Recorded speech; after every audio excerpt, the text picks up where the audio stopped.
This is KGW News at noon.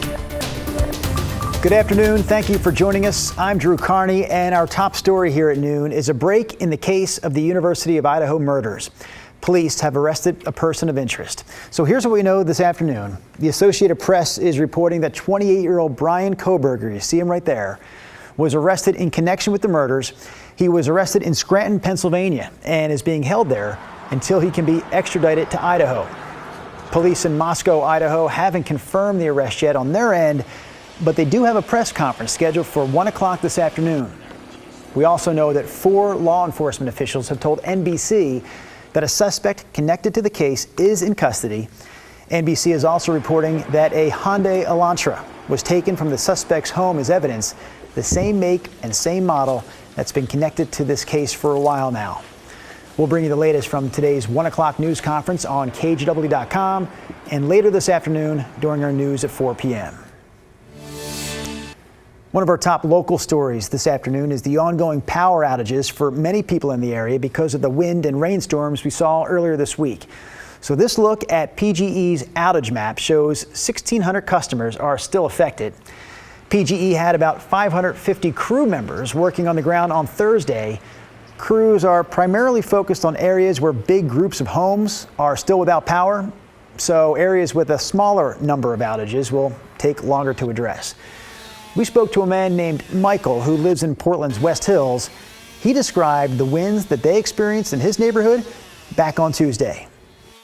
My wife described it as almost like the Wizard of Oz, where you felt like the house was being lifted up. It almost felt like a mini tornado. Michael and his family were still without power when we talked to him. He said they've been keeping warm with their gas fireplace and using camping equipment to cook. But for some people, staying in a cold home with no lights just isn't an option. Pamela Bell Medley, we just saw her a moment ago, is the full-time caregiver for her adult son. There he is on the screen. He has a rare genetic disorder, and he also has autism. He's having a rough time staying in a hotel. He needs to be, he needs hot water, light. He doesn't understand this. I'm trying to make it an adventure for him. I'm not sure how successful I am, but I'm trying. Pamela and her son live outside of Hillsboro, and we're told that their power could be back on at some point this weekend. All right, this next story is not related to the outages, but it is another story involving PGE. The company is raising its rates in the new year, which starts on Sunday. Yesterday, Oregon's Public Utility Commission approved the rate hike because of higher energy costs. So rates are going to go up about 7% for all PGE customers, which adds up to nearly 1 million people across 51 Oregon cities.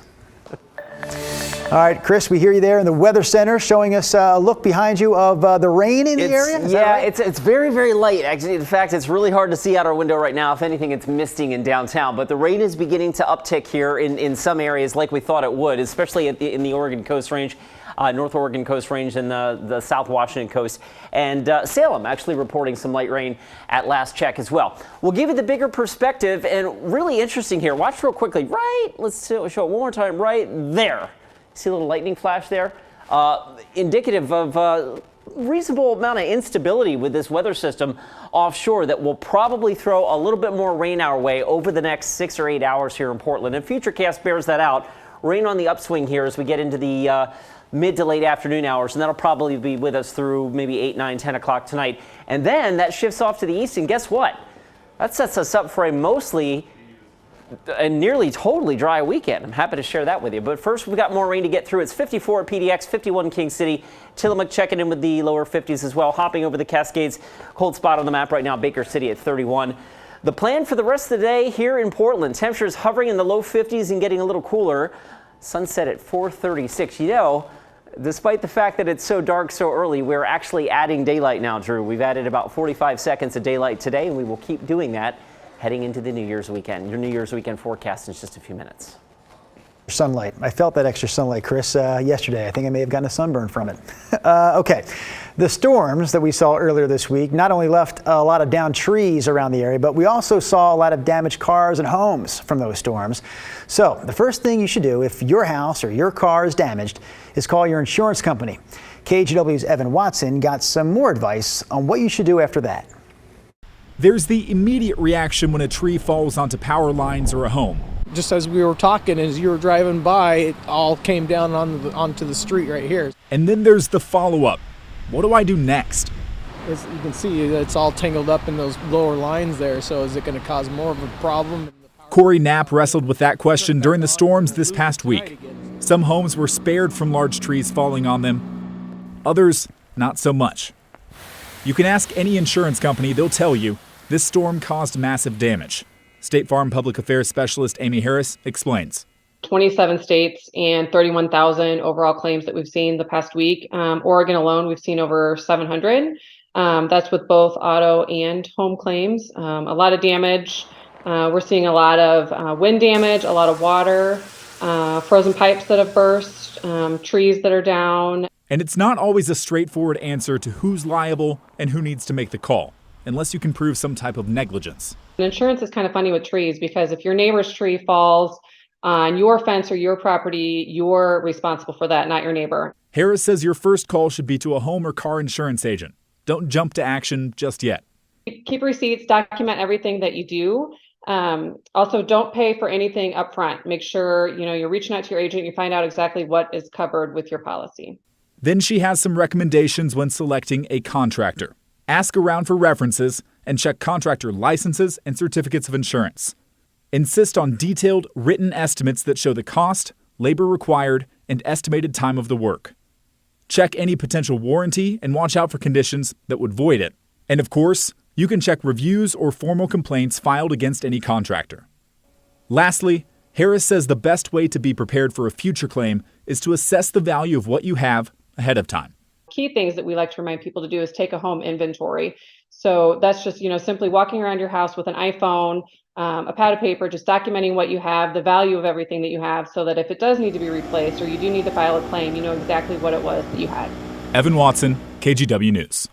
All right, let's get to another one of our top local stories today. Oregon renters are faced with the possibility of a steep increase to their monthly payments next year. And again, next year starts on Sunday. Because of inflation, the state approved a significant hike to Oregon's cap on rent increases for 2023. KGW's Brian Clerkley explains how significant.